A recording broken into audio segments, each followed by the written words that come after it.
The following is an EHC media production. What is up, wrestling fans? Moses Marquez here of the RWT Network, coming at you with a new episode of Smack Talk, Season 2 of Smack Talk to be exact. We are on Season 2, our journey, if you will, onto the next level.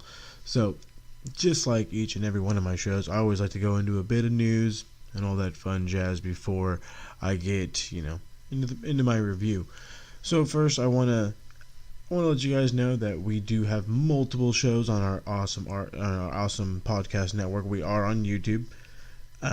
When you get this link, you'll be on YouTube. Go ahead, dude. Click subscribe. Like our videos. Comment. Let us know what you like. Let us know what you don't like. If I'm rambling, if I don't make no sense to you, whatever. Leave me some comments. We have all kinds of shows. We have a guy who does a WinXT show. His name is Brian Green. It's really awesome. I believe he just uploaded a new one probably earlier today. We have the RWT podcast with the host Mikey Beza. Wow, not Mikey Beza. He does ring psychology. My apologies. No, I'm talking about Emir Blackbane Costello, the host of the RWT podcast, who has been going above and beyond, if you will, to get some interesting people to sit down and chit-chat about wrestling. The most recent upload that he's had was Shazza McKenzie. She, I want to say, has had an appearance in NXT. She's wrestled for Shimmer and Shine. She's an Australian indie wrestler. And she's making her way around the circuit. I want to say she worked in the New Orleans area, but at the same time attended WrestleMania, because it's like, if you're here, why not attend? Like, hello. And she makes perfect sense. Like, if I was even in New Orleans, I'm gone. My whole thing is that, traveling costs money. Money is, something you got to work for, you know what I mean? And right now, I'm working to make more. But what I am here to do is I'm here to continue to plug, because, well, that's what we do. I'm just kidding. But yeah, check us out. That's coming up. He also has an interview with Mickey Gall, the man that beat CM Punk in his first UFC fight. And I want to say it was like a minute something. I'm not too sure. Don't question me. I'm going to tell you, don't question me. Don't quote me. So, I mean, that's just what's going on. But before, I got one more thing. The Andre the Giant documentary on HBO is out. I want to say it's probably on all kinds of different stuff right now, but give it a watch. I watched it. It's awesome. It's good to know about the history, about all that stuff. It was a great documentary. Truth be told, I really wouldn't mind hearing one about Vince. I think Vince, Bruno Sammartino, and then I really like the Ric Flair 30 for 30. If you guys are into wrestling documentaries, those are a few I recommend. And then to finish up with all of my jibber jabber before the review, I am working on a project, and I'm going to include you guys in on this project. But here's the thing: it's still in the works. But this is something I am working very hard for, and trust me, as soon as everything is confirmed, I will be all over it. But I am working on a interview show. I'm going to call it the Mojo Show. It's going to be the RWT Network presents the Mojo Show. And it's going to be awesome. And my first guest, or at least I'm hoping my first guest, is going to be one of the hottest names on the independent scene.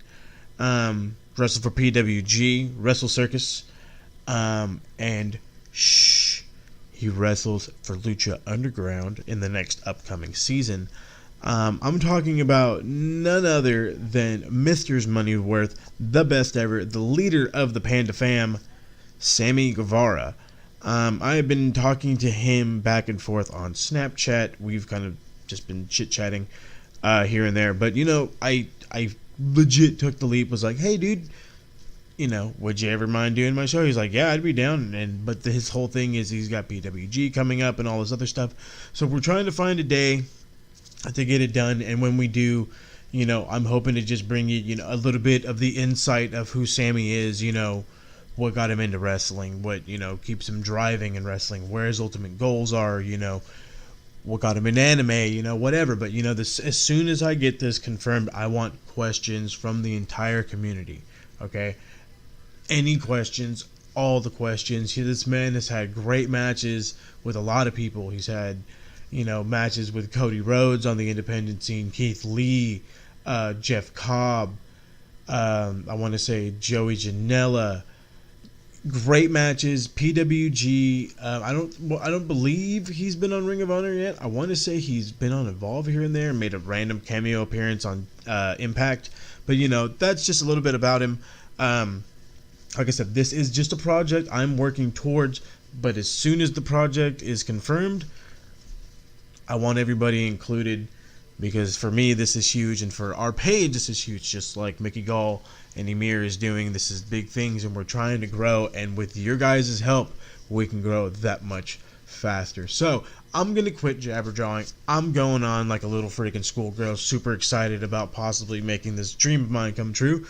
But you came to me for a SmackDown review, and let me tell you, this was a better show than Raw. The Raw Go Home show I felt was like pretty good. It was just, but it was all about like, debuts. And that's, that was great. Granted, we only had one debut on SmackDown, which is totally fine, because I'm sure they're going to get a bunch of big name people or NXT people, which to me is both a big name. It's also a big name. Hopefully heading into SmackDown. I've heard of a few things, who knows? Maybe we can do some kind of predictions. Maybe I'll do some kind of predictions. Who knows? But, again, rambling on. Let's get into SmackDown, excuse me. The last night in New Orleans, Louisiana. Again, this is the SmackDown after WrestleMania. So, the show starts out with Shane McMahon coming out, basking into the crowd, if you will. Welcoming them, to the new year, saying that WrestleMania was a huge success, and he was fortunate to have an extra special WrestleMania with a returning Daniel Bryan, and it was magical to see him in action.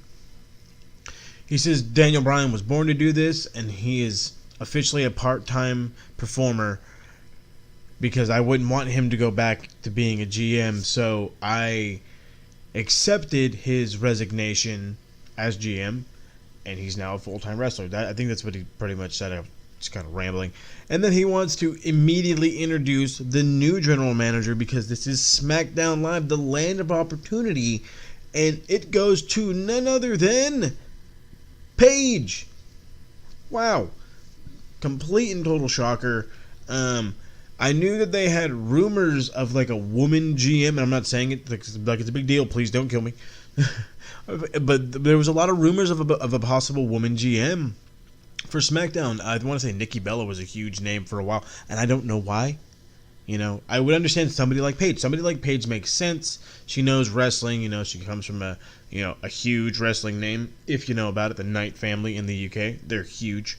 But this is a nice opportunity for her. I'm happy, and like I said, it was a total shock. But she grabs the mic. She says she's back. SmackDown, show me some love. Yesterday, or not yesterday, but the Monday prior, she had retired on Raw, because due to neck injuries and all that, and it was following a match, which is kind of weird. I've never really seen that. I've seen people come out and then just, boom, in the middle of it, say, I can't compete no more, and we've all known that she couldn't compete, but it was like the first time that she came out and said it, and I think this is why. That was like the stepping stone, into, oh, now I can be a GM, so... and she says that the first person waiting for her backstage after the retirement speech, because it was one of the hardest things she's ever had to do, was Shane. And Shane, and she immediately was like, hey, would you be interested in the job? And immediately, boom, bam, went from this sucks to what, I'm a fucking GM, right on. So, she wants to make the night truly special for everyone, and she's talking about Daniel Bryan. She wants to put him in a match. And of course, there's the big yes chant, and she says, well, who do you think he should, I want to put him in a match. And immediately there was a Rusev Day chant, which I was like, tell me that's not a match we want to see, because I would want to see that. I was hoping they would save the AJ Daniel Bryan match for like a huge pay-per-view. It's a big time match. You know what I mean? And yeah, I get it. It's a SmackDown after Mania, and you sometimes do big things. But this match could have easily been saved. Granted, it got interrupted in an awesome way because I'm already loving heel Nakamura, and I'm gonna get into that towards the end. But I mean, the match could have been saved. Anyway, she gives the people what she wants, and she says it's gonna be AJ Styles versus Daniel Bryan tonight. And so that goes that, and here we go then to the first match, and the first match is the New Day versus the Usos. Winner gets a tag shot, or a tag title match at Saudi Arabia. So, great opening match. Like, these guys always put on magic. So, it's, I'm not surprised. You shouldn't be surprised. They do great things. So, first off, starts with the Jay and Xavier. Corkscrew forearm makes a tag to Jimmy. They get stereo kicks on Woods. Only gets a 2 count.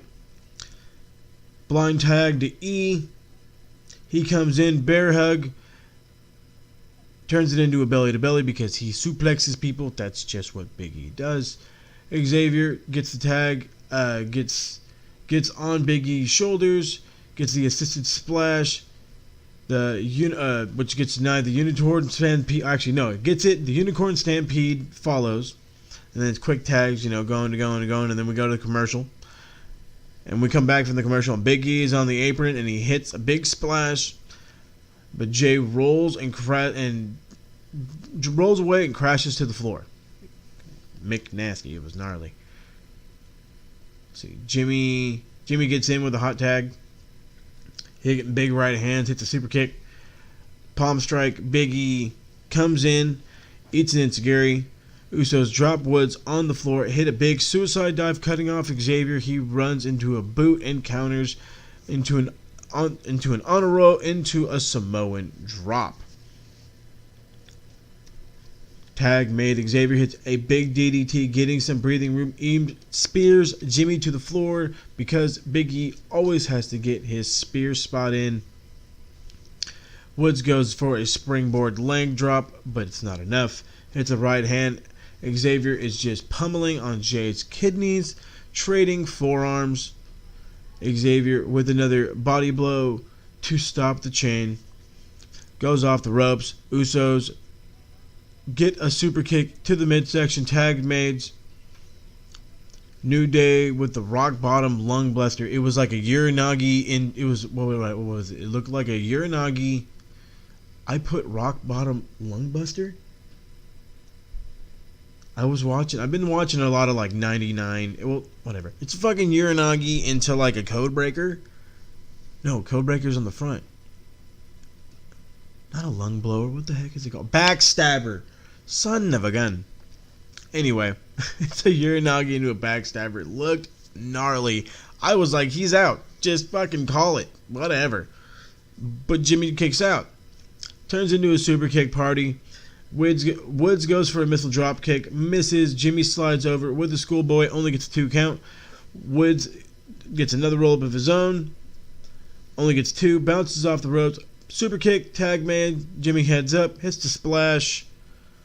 1, 2, 3. Usos win. Pretty much, they just got their rematch. And so, I'm just going to stop. I'm going to say this. This is going to be the thing that is going to bug me. But, don't like the fucking... I know... I don't know if it's true, but like in multi-man matches, does it mean if you lose your rematch clause or something? Because the Usos are immediately, should have a rematch clause, but yet they had a match with the New Day. But they're the former champs. Fuck the New Day. They should have just got a fucking title shot. And then the same thing happens with Randy Orton. Randy Orton was champion. Jinder wins it. He has to win a fucking triple threat, which Rusev should have won. That's the point of that triple threat, that Rusev should have won that match. I'm going to get into that in a minute. But I mean, like, it's pretty much just the guys that are supposed to have a rematch clause are going to get it. I mean, this was a great match to watch. I mean, this was a great show to watch. But I mean, none of this shit made sense. Like it bugged me. I was like, but why them? Like, don't get me wrong. I would like the Usos to go against Bludgeon Brothers first. I think they would put on a better match. And considering it's going to be in Saudi Arabia, you want to put on a really, really good match. And putting all three of those guys, or all three of those teams in there again, is just going to be exactly what it was at WrestleMania. They're not going to give them any more time than that. So, I mean, I think the Usos are going to put up a little bit of a better match with the Bludgeon Brothers rather than the New Day. But I'm sure the New Day is going to end up being in the Royal Rumble because, it's 50 man, which, by the way, I'm continuously going out on, just random tangents. But the greatest Royal Rumble has already announced Chris Jericho and Rey Mysterio, if you're not aware. So God only knows who else is going to show up. I haven't really heard anything about NXT guys, but I'm pretty sure they're going to try to do NXT guys because, well, it's fucking NXT guys. So, anyway, let's get back to what I'm trying to do here. And of course, we come back from the commercial. And actually, no, wow, I totally jumped ahead of the Bludgeon Brothers just coming out and pointing their get-downs, or pointing their hammers at the Usos like, we the champs and we gonna bludgeon your face. So, I don't know. I mean, the Bludgeon Brothers are obviously gonna win. But, it was great to see them come out anyway. So, we come back from commercial and we get a bunch of pictures to recap WrestleMania as we would do, all the time. And I'm sure we're gonna get it for probably like 3 or 4 weeks. Gonna be mad honest with you. And then we get footage of a confrontation between Naomi and Natalya. Whatever. I didn't really give a crap. Anyway, they're gonna go have a match. They're going back and forth, saying that she can't wait for Naomi to get shipped off to Raw.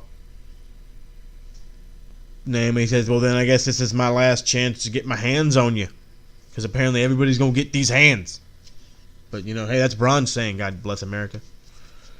So, Naomi versus Natalya. Starts off all right. Side headlock, takeover. Naomi reverses into a head scissors. Gets the escape. It's pretty technical at first. Head scissors. Again, the escape is made. Forearms going back and forth. Naomi into a snapmare. Or Natty into a snapmare. Then the running stomp. Naomi with a kick off the ropes. Head scissors driver. Which looked pretty cool. Hanging Natalya in the ropes. Kick to the back. Naomi goes onto the apron for a slingshot leg drop. But Natalya heads to the floor. And then we go to break. Come back from commercial. Natty has an abdominal stretch on because it's a commercial break and you come back with the rest hold. Granted, I don't think that happened in the tag match, but it did. It did happen in the tag match. Anyway. So, Naomi slings off her, sends Natalya with a mad slam, snap suplex, forearm to the back to the abdominal stretch, trapping the leg in the boot this time. She escapes, goes off the rope, wheelbarrow stunner, and both women are down and out. Naomi to her feet first. Let's see here. Leg kicks into a speedball kick, scorpion kick, springboard, and Natalya hits this big time power bomb, like her version of a freaking Batista bomb or something, because it was awesome. She's going for the sharpshooter. Naomi kicks her off. Discus lariat takes her back down. Sunset flip, roll through, ducks underneath the roundhouse kicks, short springboard roundhouse, and Naomi gets in control up top. Naomi hits with a split-legged moonsault, looking awesome. If that's her new finisher, I'll take it, because the rear view, you're sticking your butt in people's faces. That's awesome. Well, I don't know. Has she used this one before? I don't pay attention to Naomi's matches. I apologize. I'm just being honest here, folks. I'm sorry. Like, there was I was probably cooking. I remember writing it down, but, half worrying about, is the food done? Do I need to look at the food? So, And it's, you know you're having fun. Anyway, so speaking of fun, this was fun. This was a great promo, probably the promo of the year in my mind. Renee Young is outside Shinsuke Nakamura's locker room, hoping to get an interview. He pops out, ready for his interview, I guess. Just kind of like nonchalantsky. Renee asks, so, people said that your attack on AJ Styles was heinous and unsportsman. What do you think? What do you think? What do you have to say about that? He says, I don't know what came over me. Maybe I got too emotional.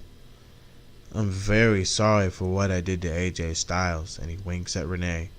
And I'm like, you fucking devil, you're awesome. And then she's like, well, are you going to give me a real answer about what you did? And he pauses, looks at Renee. I'm sorry. No speak English. And he walks away. God damn, I love heel Nakamura. He's only been around for like 3 days. It's awesome. Fuck, he's great. Oh, it's going to be so awesome. God, I can't wait. Anyway, got a commercial. Of course, we come back. More big press, big news about WrestleMania. Out comes Charlotte Flair, still SmackDown Live Women's Champion. Not saying I'm like a huge fan of it. I'm not saying I'm not a fan of it. But I guess this is what happened. And I'm not too happy about what happens. But let me go into it, and then I guess I'll go on my rant. So she goes and she starts talking about Sunday, saying it was the toughest challenge of her career. Asuka made her work harder and dig deeper than ever before, and for that she thanks her. She's still the champion. She still tells Asuka that they left everything they had in that ring, and it was special and magical. So the question is who's she gonna make magic with next? And out come the long-anticipated NXT call-ups, Billie Kay, Peyton Royce, the iconic duo now deemed the Iconics. So, of course, lovely ladies are out there showing off their lovely life, their lovely bodies, and their awesomeness, because they're sexy. And this segment was awesome. And the whole thing. So I'll get into it. Okay, I'm already trying to ramble. Anyway. So, Peyton gets on the mic. Says she knows what happens when a couple of wizards. And Billy says one of them will make that title around your waist disappear. They introduce each other. They say this is Billie Kay, this is Peyton Royce, and we're the Iconics. They give it to Flair, they give it to Charlotte. Hey, you had a great match. Oh, that's right. Your match at WrestleMania wasn't bad. It just wasn't iconic. And an immediate NXT pop. Nobody wants to hear Charlotte yak, and Royce does a mocking impression of Charlotte. Just yak. It was kind of funny. Peyton Royce is awesome. They chastise her, looking at her past when the future's right in front of them, and it's out in the old and in with the Iconics. Charlotte attacks, but the damned numbers. Anyway, Charlotte just fucking goes crazy on him. I'm tired of reading my thing. I'm trying to just go off the top of my head here. I think it works a lot better for me. Charlotte attacks these girls because they're messing with her. They're fucking with her, whatever. So she snaps, starts beating on them, but of course the numbers are, too much, and they beat the shit out of her, okay? They beat the shit out of Charlotte. Charlotte gets a few forearms in, but they just start beating the crap out of her, putting the boots to her, running forearms, throwing her into the steel steps, double power bomb, drag her to the ring, stand tall over her unconscious body. And then their music hits, and there they go. And they get about just all the way up, and Fabolous. I actually got it right. Holy crap, that's definitely staying in now. Carmella comes down, cashes her in her Money in the Bank briefcase, in what was the funniest thing in all of WWE. She's sitting there screaming, "Cash it in, cash it in, cash it in," and the fucking ref's like, "What? What? You want me to cash it in? You want me to give it to that guy? Yeah, cash it in, cash it in. You want me to give it to the guy in the crowd? Fucking cash it in, cash." She's screaming, "Cash it in," in the most annoying voice ever. It was just like absolutely ridiculous, but it was awesome at the same time. So I mean, it was just so great. You know what I mean? It was just so great. But yeah, cashes it in, hits a big kick. 1, 2, 3. New SmackDown Women's Champion. The Princess of Staten Island celebrates, dancing on the announcer's table, holding the belt over Charlotte. John at her, kicks some dust on her body. Moon walks away. Goes to the commentary, hypes up Bryan versus Styles again. We cut to Carmella in the back. Moon walking up the ramp while she's staring at Flair. And now we're ready for the triple threat. Well, actually, you know what? Here, I was all ramped up for my ramble, and I didn't get into my ramble. Here's the thing: the Iconic duo. I don't know how the Iconics. I think the Iconics is gonna work. I don't know. I don't like saying it. I prefer the Iconic duo. Anyway, it just sounds mo better. You see how good my English is. Anyway, I loved the way they came in. I loved the beatdown. I loved it. I love the way Carmella cashed in, but I think this was their way of showing their hand that Charlotte's out of here next week. She's gone. She's going to be in Raw. She's going to be on Raw. Excuse me. And I think that's what's going to help set up next year's WrestleMania, or at least you know what, if not WrestleMania, whenever they're supposed to go to the big Melbourne, Australia show, they may even do Ronda Rousey versus Charlotte there if Charlotte moves this early. They can very easily get the belt off Nia Jax with Rousey. No problem. No problem. Hell, maybe even Charlotte can beat her, and that's the way she wins the title. Bam, I just fantasy booked on the fly, people. Check it out. I'm going to recap it one time for you, Wiki. Oh, wow, I don't. Okay, anyway. So here's my fantasy booking then. My fantasy booking is thus. Charlotte will move to Raw during the Superstar Shakeup. I was going to say the Superstar Draft, but Superstar Shakeup, because Vince McMahon doesn't like the word draft. I don't know why. It's an awesome word. She's going to move there on Raw. Because Ronda is a part-time person, she's not going to be on a bunch of Raws. I think they're randomly going to get a women's title defense in there, and it's going to be Charlotte versus Nia. And I think that's going to end Nia's streak. Or not streak, but her reign, excuse me. And then that's going to set up for whenever they go to Melbourne, Australia for the 100,000 seat arena or whatever the fuck I think is what it is that they're planning on going. That sets up Ronda winning her first WWE title there. I want to say that was where she won the title in the UFC. So I'm pretty sure they're going to want to gimmick it and repeat. So anyway, that's my ramble. That's my fantasy book. I like this segment. I don't really like Carmella as champion, but who else on SmackDown Live would you want as champion? I think Naomi's not popular enough right now. I think Natalya would have been a great option as a heel, but Carmella's going to have to work because, Money in the Bank. So it is what it is. She can easily be beaten again. Oh no, not in Saudi Arabia. I'm sure they're going to give them something. I think Backlash is coming up soon, so who knows? Maybe that. So, Bobby Roode, Randy Orton, Rusev, triple threat for the number one contendership U.S. title. Match goes back and forth. Like I said, this match was kind of like whatever. The first two matches were good. This match was kind of meh. So, but Randy's got some heat on. Roode hits a blockbuster. Dumps Bobby on the outside. Rusev goes in, eats a roundhouse kick. Viper goes to the floor. Rusev comes around, smashing his face into the apron, and then on the announce desk, Orton fires back up, hits a chop back suplex onto the table. Randy back inside, ducks under a lariat, hits a shoulder block. hits and then goes into a swinging neck breaker. Diving lariat connects. From Bobby Roode, obviously. Lying in wait, kick to the glorious DDT is blocked. Schoolboy no good, and the Viper starts with his lariat. Scoop power slam, or snap scoop power slam, excuse me. And then he hands him up for the hangman DDT. It's blocked up and over the apron. He goes. Rusev scoops Randy up, suplexes him onto the table for good measure.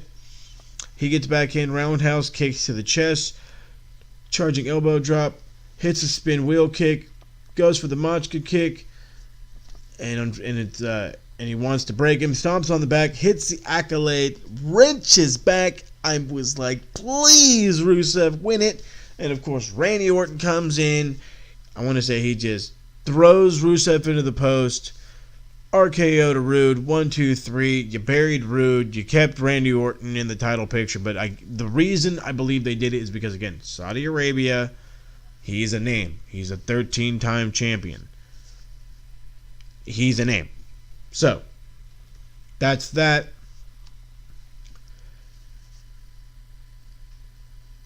They recap Carmella cashing in her Money in the Bank briefcase. Interviewed, she says that the Queen's reign grew too long and a princess was always going to knock her off. She waited 287 days to cash in, and now look at her. Starts to get emotional. Moonwalks her thanks herself, and then she moonwalks away. Oh, actually, I want to say, was it Dasha? Asked, like, it was either Dasha or Renee, asked, like, don't you want to thank Billie Kay and Peyton Rush? She's like, I have no idea who they are. Mella is money now. Mella has the gold. Gross. Don't call yourself Mella. It's too close to Mello. And Mello's the man. And you're kind of mediocre. So, AJ Styles is walking backstage. And he gets rolled up into by Renee. And he says he doesn't need an apology from Nakamura. He's just going to put his fist down his throat. But he's not worried about that tonight because he's never thought he'd had to face Daniel Bryan in the WWE ring. He's great. He's one of the greatest. But he's not phenomenal. And in what was a great match, easy 4-star match, again, could have easily waited. But let's get into it because, again, it was a great match. So, collar and elbow tie-up. Styles goes for a waistlock takedown. Bryan slips out. And, of course, we're at a stalemate. This was a very technical match from Daniel Bryan, showing off his technical side, just kind of stretching and beating the crap out of AJ for the most part. They go for a test of strength. Daniel kicks the hand away and inverted into a double stomp arm breaker. Kicks the arm and follows with an arm wringer. A Jim Breaks special. I had to look that one up. Shoulder arm breaker into another Jim Breaks.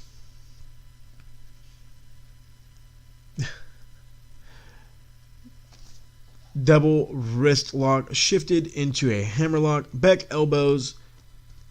Bryan throws uppercuts off the ropes. Leapfrogs. Drop down. Big drop kick to Styles onto the floor. Plancha. And so we go to break because that's what you do when you're in the WWE. You hit a big spot and then you go to break. So I didn't think to myself that some of you may not know what a Jim Break special is. But it's when you take your opponent's hand and you pretty much make it bridge and then you stomp on it. It's that move that looks so real that you're like, why would you do that to your opponent? It's awesome. Because, it used to be shoot wrestling, And again, Daniel Bryan is a very technical wrestler. So, we come back from break. Both guys are trying to go up for a suplex. Bryan blocks it with a knee. Goes off the rope, dunks under a layer, hits an axe bomber, fires up. Daniel gets to his feet, lines AJ up, and hits him with a corner drop kick. Yes kicks follow, but Styles catches the buzzsaw and counters with a dragon screw, leaping into the lariat into the corner. And let me just stop.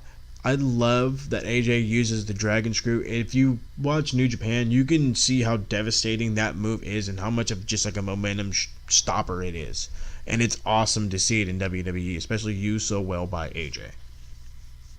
So, anyway, he whipped across, hits a Daniel does a backflip up and over, but Daniel's knee buckles because it is an injured knee. He was selling it for most of the match. AJ found it out, started going crazy on it.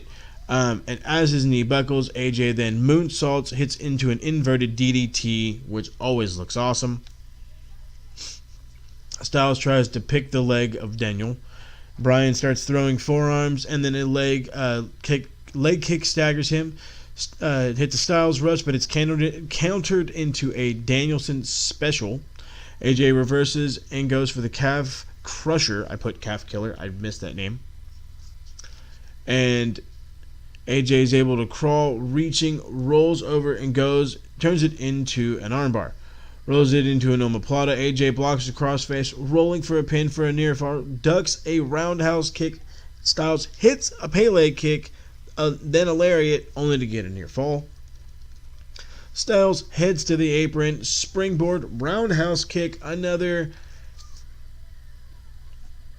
It's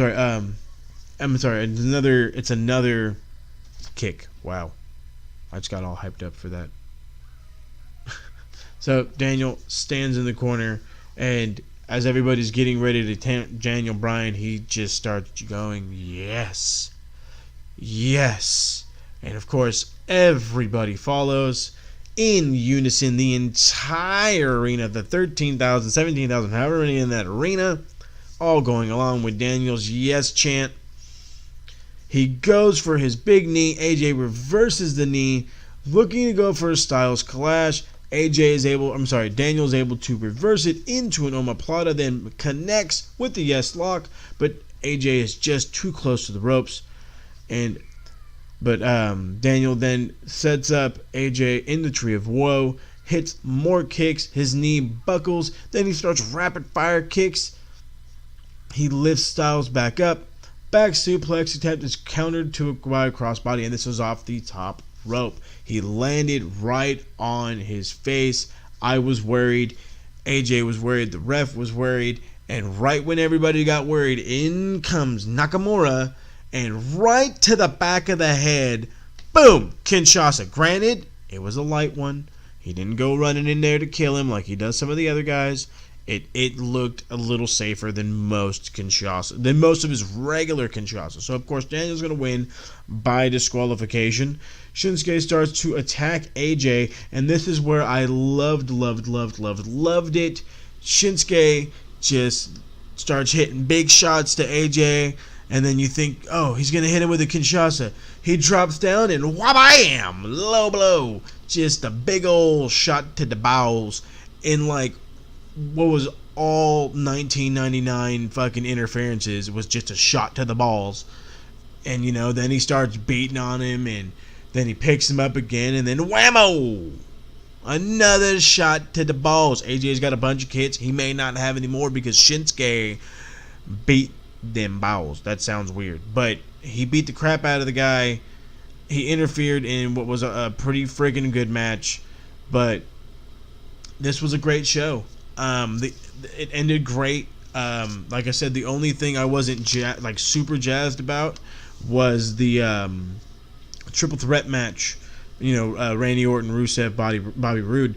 I feel like Bobby Roode is officially buried now. Like, you had a guy, he had little momentum. Momentum is shot in the face. In my mind, he's dead. Hopefully, I don't think moving him would do him any good. Even, so I don't know what to do with the guy.